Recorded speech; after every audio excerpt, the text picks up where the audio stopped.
Hey everyone, my name is Brandon with Everyday EV, and I'm joined today with a special guest, the head of e-mobility for the United States and Canada, Giovanni Bertolino. Thank you for joining me, Giovanni. Thank you, Brandon. It's a pleasure being here. Thank you. Did I pronounce your last name correctly? I just want to make sure. It's good. It's pretty good. Okay. Giovanni Okay, I'm Bertolino. Italian, so I always try to take pride in my pronunciation. So perfect. So, Giovanni, I was doing some research. I was looking at your LinkedIn. I saw some of your career background with Enel and Enel X. Can you kind of walk me through your career and how you got started with Enel? Yeah, I started with Enel now 11 years ago in 2010. Yes. Uh, Previously, I was in consulting with McKinsey and had been doing some work for Enel, especially after Enel acquired Endesa, which was the equivalent energy utility in Spain. And Latin America, there were some integration work going on, and through that work, they offered me a position in Enel, and it was great because for the first couple of years, I focused on things that I cared a lot, which was really much related to climate change, how to deal with carbon emission, how to put in place market mechanism to reduce emissions through a price, basically attaching a price to emissions. So at first I did that, then I moved more into regulatory roles, and then to into business development, developing new power plants globally, and defining our strategy, especially on how to decarbonize, how to gradually um, uh, retire our coal plants and invest more and more into renewables or more efficient plants. Mhm. And then 4 years ago, I moved to the United States, developing energy storage in projects in North America. And over the last then we put that we merged that with our renewable division, developing storage paired with wind and solar plant. That has become our focus now. And then 1 year and a half ago, I moved to mobility within Enel X, where I'm trying to push adoption of supporting the transition to electric transportation by means of a smart charging infrastructure, which is really what we do. Okay. Wow. So, you've really had quite the career. It's been great. I mean, working in Italy and then internationally, and also when I was in Italy, traveling a lot in Latin America. Enel as a group, headquartered is in Italy, but we are present everywhere, all continents, 35 or 40 countries, they're always growing. We are the utility. So we have the wires, we have the generation, we have the retail customers, both in Europe and in Latin America. Then we have renewable generation all over the world. And then Wow. with Enel X, we have these advanced energy services to our customers in many countries, North, South America, Europe, Asia, Australia. So it's a great company to work with, which is an amazing mission, which is, decarbonize the electricity sector as Mhm. well as the transportation sector. So it's really exciting. Oh, that's awesome. And what I find so interesting is that from the beginning, your passion is what led you to your current position. For your passion for climate, for the fighting climate change, the climate crisis, things like Absolutely. that. Yeah, that's great to see that your passion has led you so far.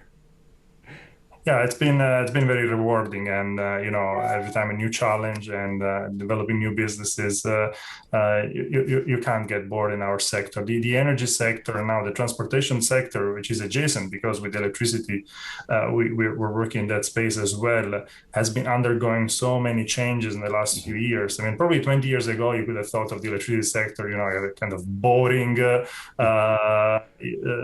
status quo like space, when instead there is so much innovation Yeah. and so many things to do. So it's pretty nice. That's awesome. Yeah, I will say, as an electric vehicle enthusiast myself and a former Tesla employee, it's been really cool to see the industry go from almost, like nothing here in the United States with Tesla coming up and all these utility companies and EV charging companies to what it is today. Almost weekly, there's new innovations being announced, and it's incredible to Yes, see all that. That's great. absolutely. That's great. Well, so Giovanni, I was wondering, I know the main product from Enel X is the JuiceBox, and I actually had the original JuiceBox when I had a 2012 Chevy Volt. And I know since then the JuiceBox has been kind of revamped with new technology. Could you talk more about the product? Yes, it's still called the JuiceBox, but it's version 2.0, actually 2.01, that we have now on the market here in North America. It's the fundamentally it's the same logic of a charger that is affordable. I mean, we want to make a charger which is affordable but gives you a lot of advanced features, especially when it comes to smart charging. So enabling our customers, our EV drivers, to control how they use their chargers, how they charge their vehicles while optimizing either the cost of the charging or the carbon intensity of the electricity that they put in their chargers, providing back their flexibility, and we can talk what that means more, back to the grid, in a package which is easy, convenient, I think good looking as well. We moved from the metal box to a plastic box, and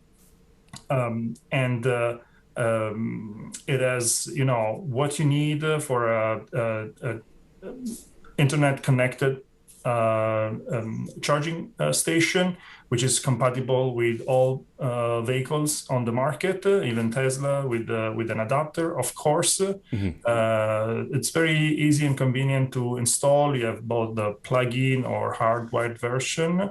And we have been having very happy customers. We have sold now more than 70,000. I think we're trending to 80,000 in North America alone. That's So fantastic. it's a very robust product. And when we launched the 2.01, also we strengthened our product line for commercial solutions. So now we have the residential JuiceBox and we have the Pro JuiceBox, which on top of the very same features of the residential box, it added, of course, it's a more robust and more reliable product for heavy use. And it has means of identification, or so you can use RFID or QR code, or the app, of course, to activate the charging stations where you are, in a multi-unit dwelling settings, in the parking space of a workplace, or in a public charging setting. It can be paired also with not only Wi-Fi connectivity but also cellular connectivity. It can have a payment terminal to pay with a credit card. It can be installed on a stand or on a pedestal with retractors for the cable, so it looks like a gas dispenser. So it's a full lineup of product, ranging from 32 amp to 48 amp, and we are completing a certification for the 80 amp that will be available soon. Wow, that'll be perfect for the F-150 Lightning. Exactly. Yeah, that's great. I don't know if you noticed, if you saw President Biden at the speech that he gave at the Dearborn plant. Actually, in the background, there were all the Ford vehicles, but there were also our charging stations there. Oh, really?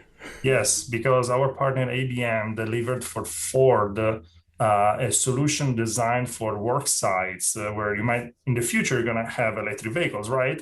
Yeah. And maybe you might have a power outage and say, okay, how do I charge these vehicles? And so they devised a solution where on a movable skid, they mounted our charging stations, our Juice pedestal, which is our Juice box on a pedestal, which can be connected with a makeshift power generator to charge the F-150, for instance.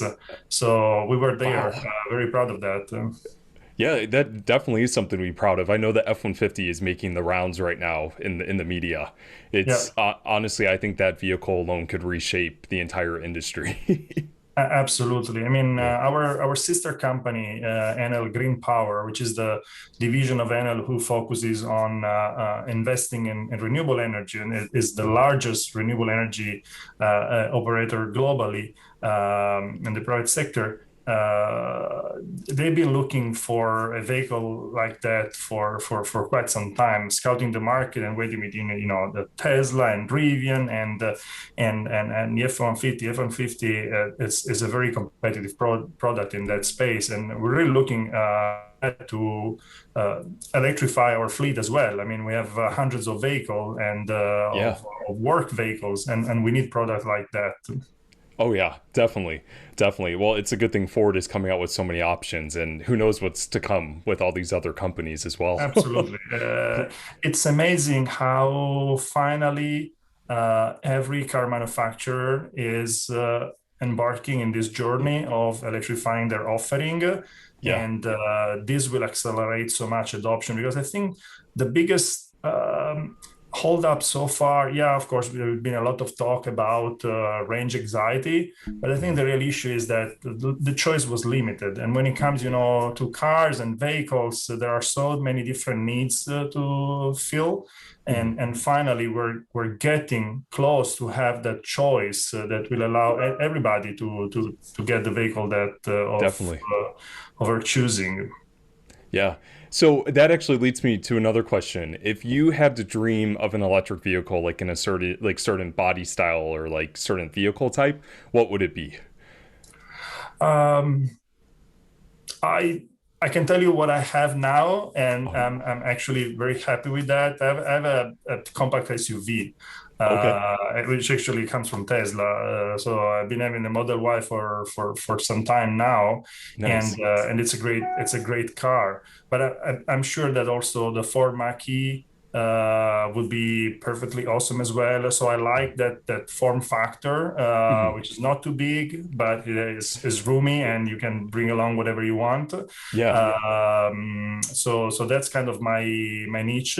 And now there is even more choice. There is the ID.4 from Volkswagen. There will Hmm. be the new e-tron, the smaller ones from Audi. So it's that segment is getting crowded, which is Oh yeah. great. Yeah. I agree. Especially here in the United States, we love our crossovers. Yes. Yeah. I know for me personally, I'm waiting for an electric roadster. I grew up around convertibles, so really looking forward to something like that, especially Well, if it comes that from that Porsche. that, that would be quite some fun. Yes, Yeah. yes, Yeah. Yeah. absolutely. No, I wanted a car with a family of four. You can go around. You can bring your Yeah. skis, your bikes, and things Yeah. like that. Yeah, definitely. That I have my eye on the Rivian R1S. I love a good boxy SUV, but it has to be electric. If I'm gonna push a brick through the air, it has to be. Yes, yes, absolutely.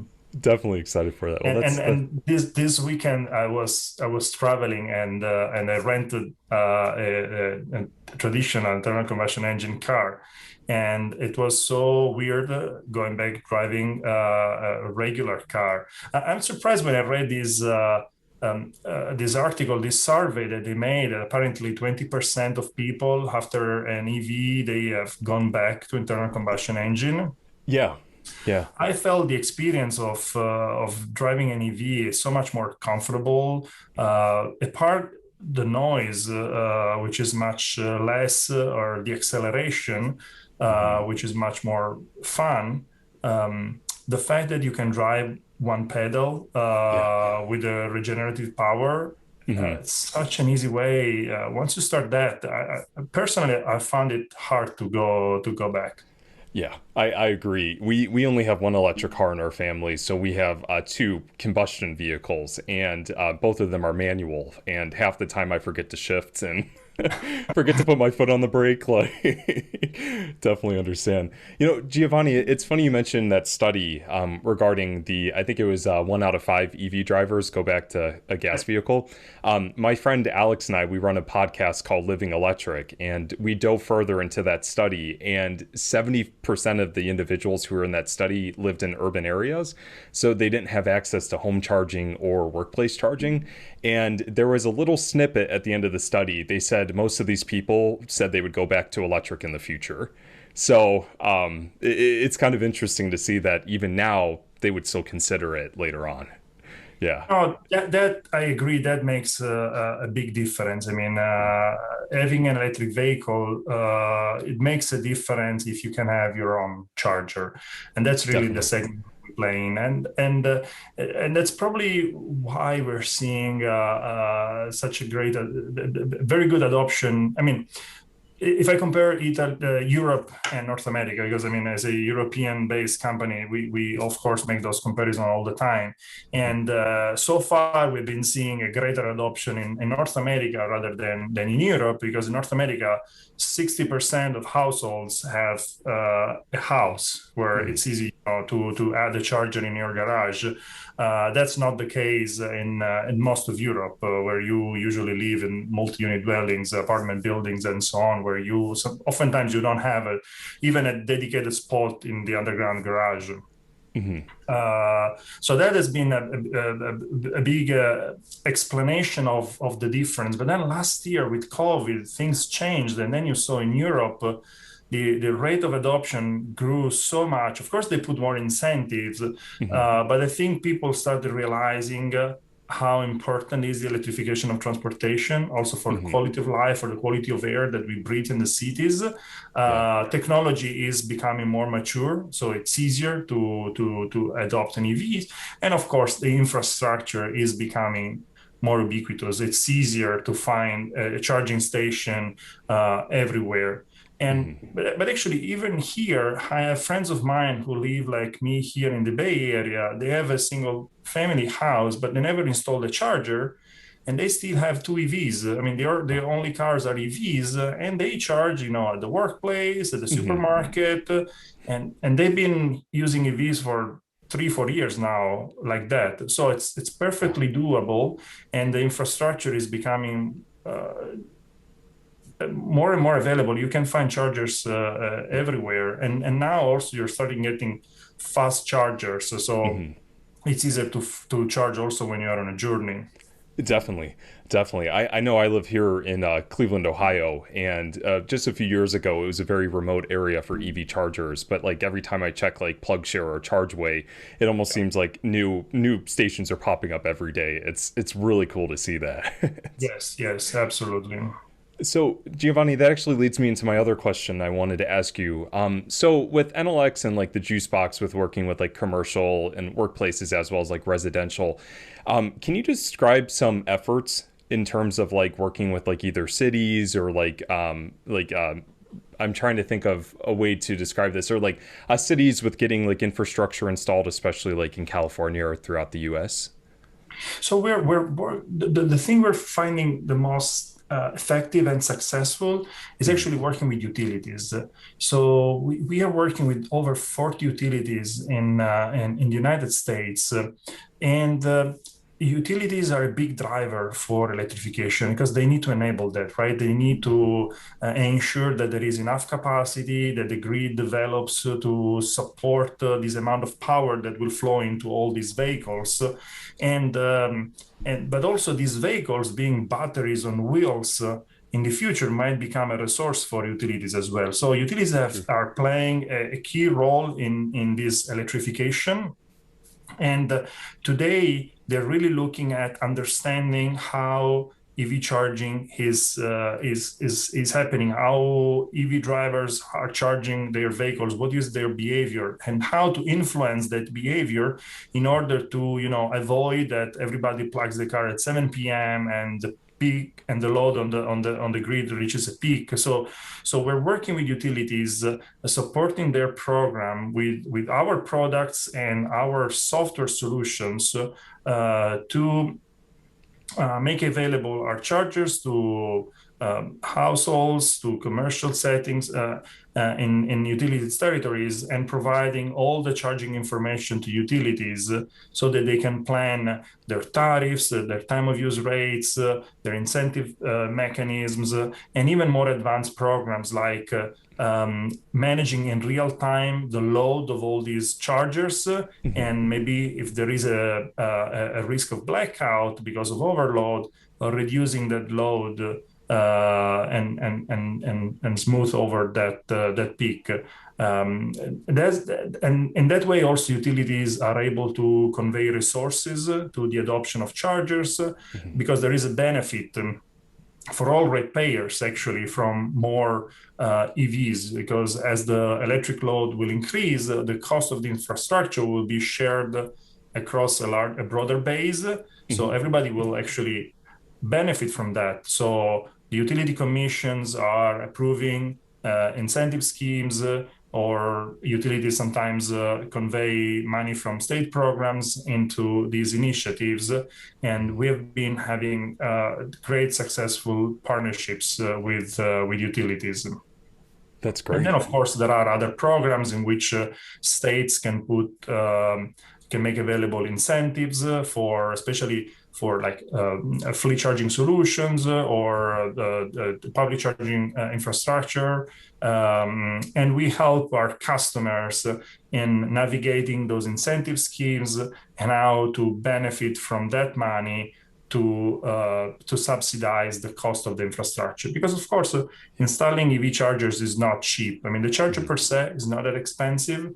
It becomes more expensive the higher the power that you want to provide, the faster the charging. But then all around that, there is, electric works, civil works, and trenching, and power service upgrades. All of that has a cost.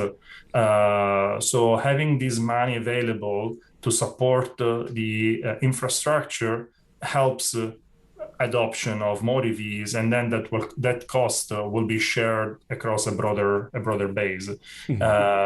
So we are in that space as provider of technology, as provider of software, of solutions, helping our customers and our utilities to leverage as much as possible these funds that are available. Oh, that's great. That's great. I'm hoping to see more charging stations pop up here in Cleveland. I'm not sure if you're familiar with AEP Ohio. They are mainly based in the Columbus area, but they have charging stations everywhere. So if I can offer any assistance here in Cleveland to help other EV drivers, I'd be more than happy to work with you guys. Absolutely. Yeah, definitely. Well, so Giovanni, I do have a question for you. So with Everyday EV, my main effort with being in the EV industry for 7+ years is mainly on the educational side.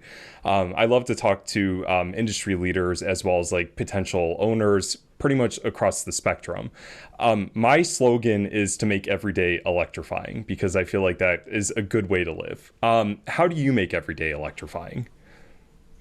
Well, of course, electrification of transportation is a big thing. It's a big theme. The other thing for us in Enel is not just electrifying transportation, is also making that electricity renewable, coming from renewable sources, being fully carbon free. So when you move from internal combustion engines to a electric engine, you're already improving significantly your carbon footprint. And not only that, because there are a lot of other pollutants that disappear when you move to electric.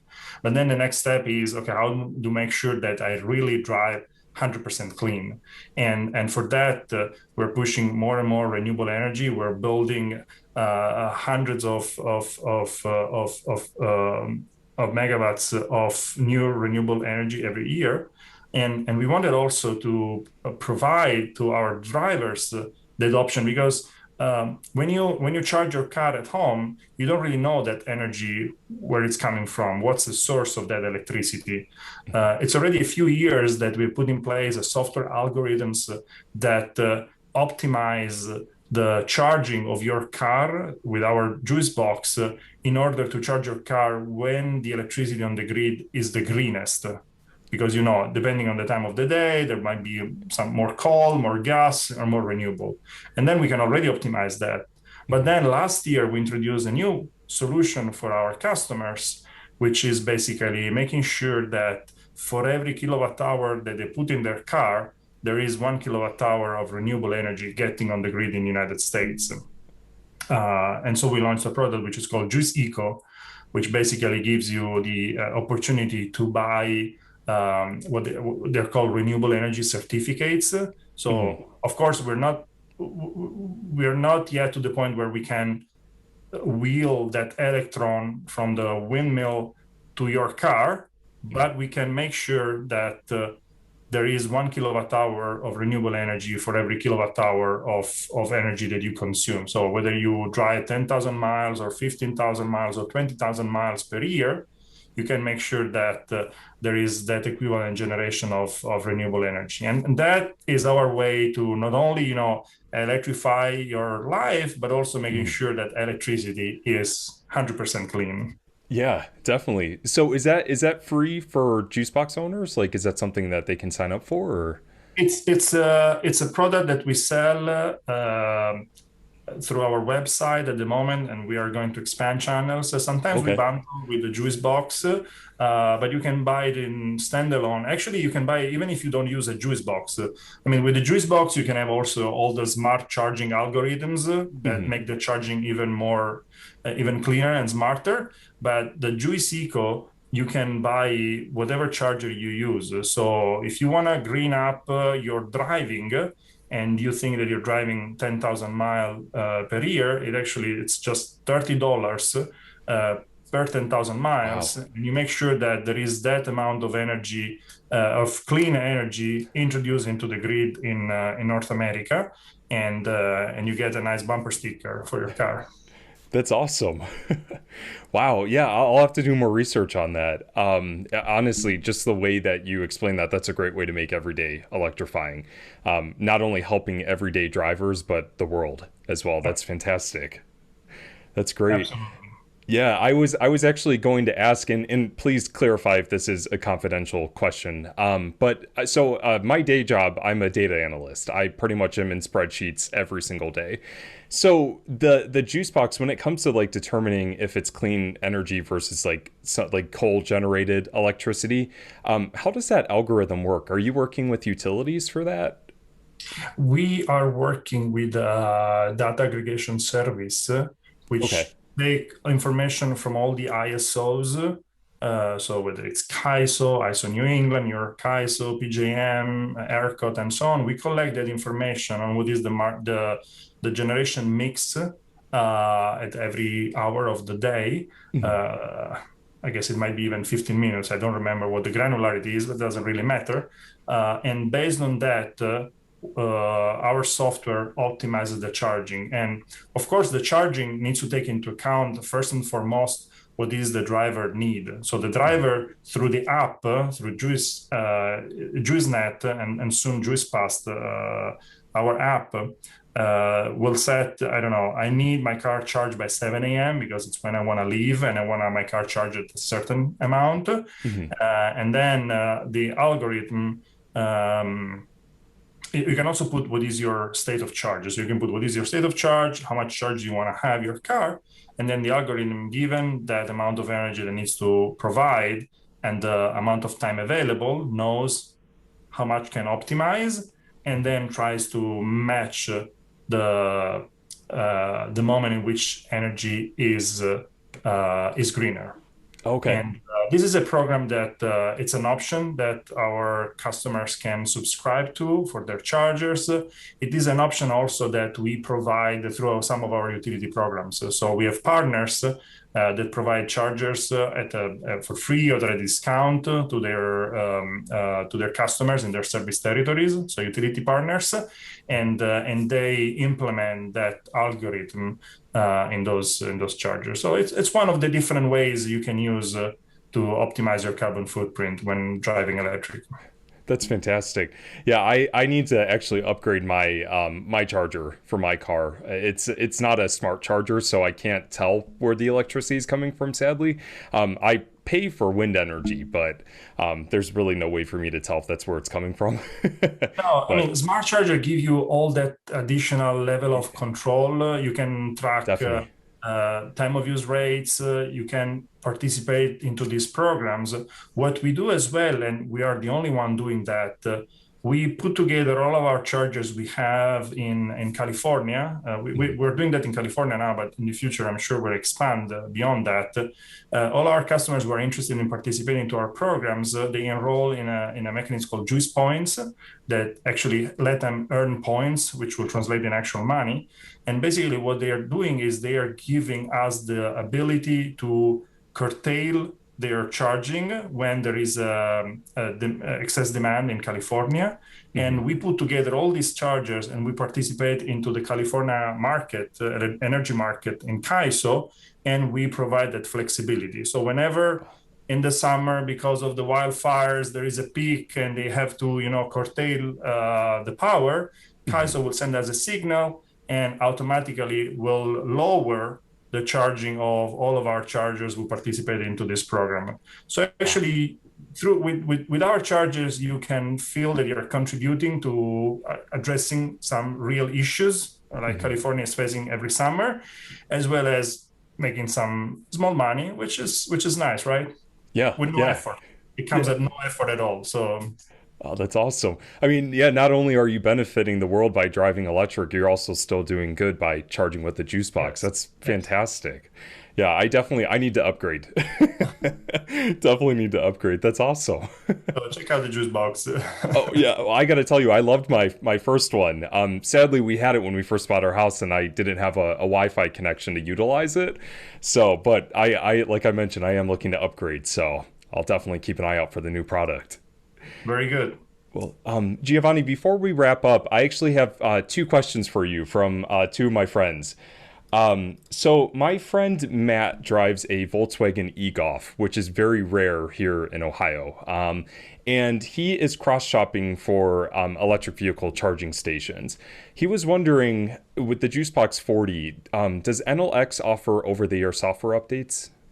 Yes, absolutely. It definitely works with the e-Golf because I'm sure that I've seen an e-Golf in our parking lot. I think we've tested our chargers with basically almost every make and model you can find.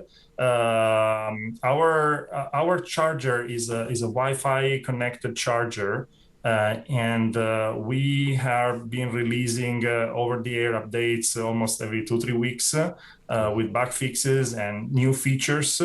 And then there is an app that allows to control all the functionalities of the charger. There is also a dashboard through the web that you can use to have further level of control on the charger functionality. So we're keeping always up to date our chargers and the ability to, depending on which is your utility, for instance, we are deploying time of use rates following utility. So there are a number of things which come and become available. Perfect. That's a good answer. I'll definitely let him know. And then my other question for you, this one is a little bit of a heavier topic. So with a lot of states introducing annual registration fees, Ohio actually has a relatively steep one of $200 a year for electric vehicles. And with Texas potentially introducing a $400 a year registration fee, is Enel X dealing with any like fossil fuels or state lobbies that are pushing against electric vehicles? We participate to a lot of association of companies in this space, trade associations, and we provide our comment and feedback. I believe we're still in a phase in which electric vehicles make a minority of vehicles, although it's growing. And I think that they are providing a benefit to society, which is undeniable in terms of reduced emissions and reduced pollution. For that reason, I think they still need to be in some way incentivized versus internal combustion engine. On the other hand, we need to recognize that there are a number of services that we are provided with, which are funded through taxes on internal combustion engine on vehicles in general. So whether it's a registration taxes or the taxes that you pay when you buy gas at the gas station. So at some point, as we imagine a transition to fully electric, we'll need to recognize that they will need to pay, electric vehicles will need to pay as well. So it's just a matter of timing. So I think we should not urge too much at putting those burdens, because that would slow down this transition, which is fundamental for the global environment. It is fundamental for the air we breathe in our cities, and also for the opportunity to create jobs. Because building and installing all these electric charging infrastructure, developing an industry of an EV manufacturing industry, these can be key. Will be key in developing more opportunities and more jobs. Definitely. Definitely. Well, that was a good answer. Well, that's great. Well, Giovanni, those were all the questions I had. I wanted to thank you again for spending your time with me today and talking with my audience. Honestly, it's been a great pleasure. It was a pleasure for me as well. Thank you, Brandon.